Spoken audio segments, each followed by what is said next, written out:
In this video, I wanted to give a brief overview of our Agility shipping features that are coming out later this year.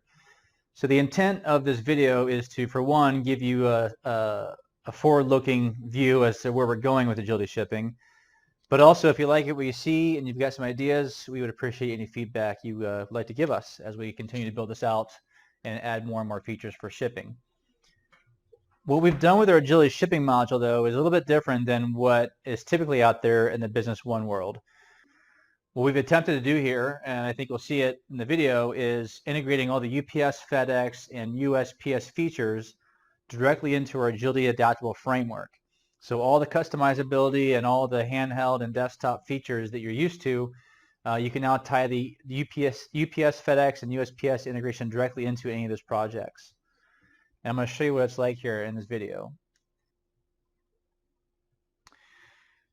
So I'm going to start off here with pick list number 209 that I've already created inside of Business One. And you'll see that it also did its standard allocation of bin numbers. That's just a standard pick list in the pick pack manager inside of Business One. The bin numbers are pretty special here in this scenario because it's going to allow us to do a directed pick process around the warehouse floor. And I'm going to show you what that looks like on the handheld here. So if we look at our directed picking process, this allows us to type in, scan, look up the picking number we want to work on. So 209 is what we want to work on. And what it's going to do is it's going to take us through an efficient picking process through the warehouse. So you notice it started with 05-A1-1, and it's telling us to get FD001. It also wants to validate the item and the bin. So I'm going to scan my item, and I'm going to scan the bin. And if that's good, type in a 1, and we just picked that item. And real briefly, if I just take a step back and show you, if I refresh this, it's now done a pick on that first item. Now here it's telling me to go to that same item and that same bin for a different order. So what it's doing is it's saying, it's like a wave pick. It's saying, well, you've already got this item and you got this bin, and this other order also needs the same item at the same bin. So stay where you are, get that item in that same bin for this new order 895. So again, I'll scan the item in the appropriate bin, and I'll type in 1. Now it's telling us to go to the second item, FD002, for a different bin, okay, for a different order altogether. So I'll scan my item, okay, and now what I'm going to do is I'm going to scan an incorrect bin, okay. So we're validating the bin, we're validating the item, and this is important. As you're picking up the item out of that bin, you're scanning the item in the bin, so you're making sure you're capturing the correct item. All right. So we would just keep going along here and scanning the item and the bin as we go. It'll keep advancing.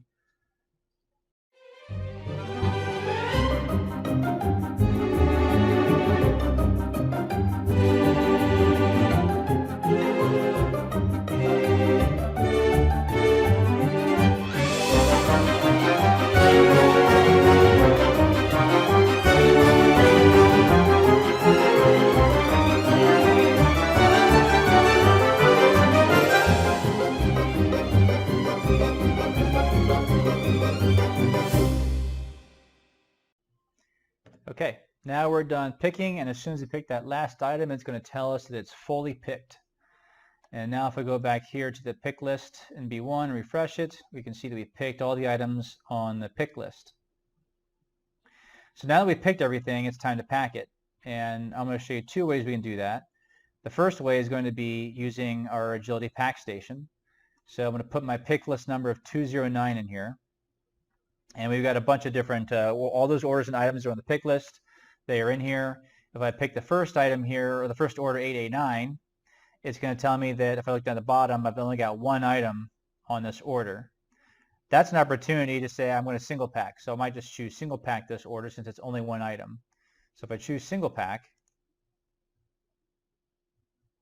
what it did was it took that 1 item and that 1 order, and it created a shipment. It integrated UPS, got a tracking number, and it went ahead and created the packing slip and delivered it back in Business One.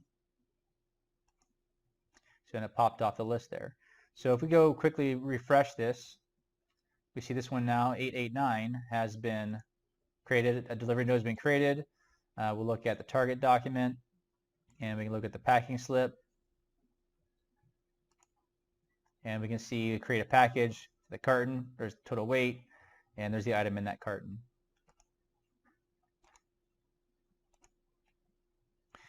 Now, another way to do this is if we look at this next order, 897, we look down here, there's actually 2 items on this order that we need to pack. I could also do a single pack and put those both in one carton, or I could choose to select this item and pack it into one box, and take the second item and pack it into a second box and just click ship. Okay, and there's our 2 labels, so 1 of 2 and 2 of 2. Now obviously to make this work, and also the next example when I go to the handheld, the way you get the most velocity out of this is to make sure that your item master has all the weights set correctly on your items in the item master. And here we've also pulled in weights and heights and width, height, and length, which can be helpful for putting the size together. But I'm going to show here the next example in the handheld. We can also have box sizes that are predefined inside of our settings. And that's where I'm going to go into our single box packing. So again, I'm going to pull up my pick list 209, and here's all the orders below. And this one shows me how many lines. Lines has 1 line on it. These down here have 2 lines on it. And so let's take this, let's just take maybe 887. So in order to pack that, all I got to do is scan my order or type it in. So I type 887, or if I had a barcode, I just scan that 887. And the box size, I'll do a shortcut for my lookup. Okay, and I can come down here and figure out what box size I need. Maybe it's a 1BG. And there we have it again, just like on the desktop, we have the same label that prints. Now when I'm printing to screen here, and obviously you wouldn't print to screen, I'm doing that for demo purposes. In the warehouse floor, you would be pointing to the printer on the floor, and it would print directly to the floor. So to do that, I would just, if I click this printer icon, I can see where I want to print it. Right now I've said print to screen. If I had a specific label printer on here, then I would just pick that label printer. Now, like I did with the desktop, if I pick maybe a line item with 2, or an order with 2 line items, and I would choose multiple, and I would get a new box, and I can also type, instead of looking up, and type my box size. And in this case, I'll put in my FD003, which I can scan, and I'll type in 1. So we have box 1, and I'm going to get a second box, and we'll do maybe A3 on this box. Scan my item FD004, type in 1, and then click ship. And there again, just like on the desktop, we have 1 of 2, and we have 2 of 2. So that's all I wanted to show, is just to give you a brief overview of where we're going with the Agility Shipping Module and the bringing the UPS, FedEx, USPS carriers. Again, this is really to give you some insight as to where we're going as we go into the second half of 2020 and get closer to the end of the year. Again, I welcome all feedback, whether you like it, don't like it, some features you'd like us to add. I welcome all feedback, and I really appreciate your attention. Thank you.